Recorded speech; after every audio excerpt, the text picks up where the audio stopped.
जो बाजार से सामान खरीद कर लाया और भगवान को बिना भोग लगाए खुद खा गया, वो भी चोर कहलाता है। चौथा चोर, चोर वो भी होता है किसी के चलते रास्ते में वस्तु पड़ी हुई मिल गई और बिना बताए उसको उठाकर जेब में रख लिया, वो भी चोर कहलाता है।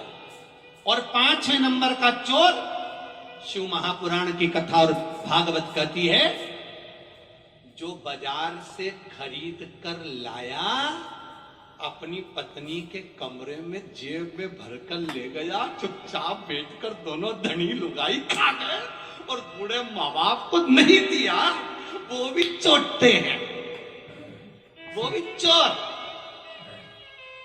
सुन लो रे चोट तो अच्छे सुन लो, वो भी चोर है।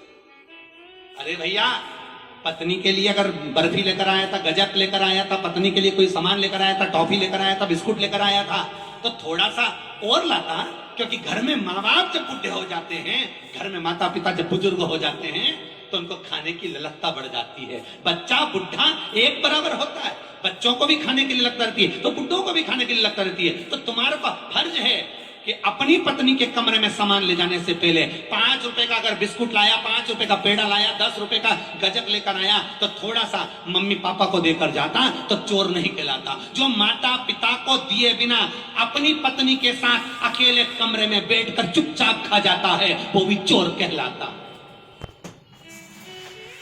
वो भी चोर है। इसलिए सावधान इंडिया, एक चोटो जरा सावधान, चोरी का इल्जाम में भगवान को जब मुंह दिखाओगे तो भगवान कहेगा चोट्टा, तो तुम कहोगे मैंने किसी के घर का धन नहीं चुराया, मैंने कहीं डाका नहीं डाला, मैंने किसी का रुपया नहीं उठाया, मैंने पड़ा हुआ धन नहीं उठाया, तो फिर मेरे को चोर वाला नरक क्यों भेज रहे हो?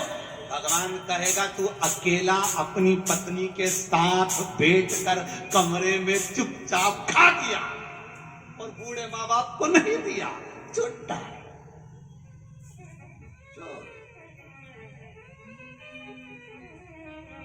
अच्छा, बुरा तो लगेगा तुम लोगों को, आज की कथा थोड़ी सी बुरी लगेगी।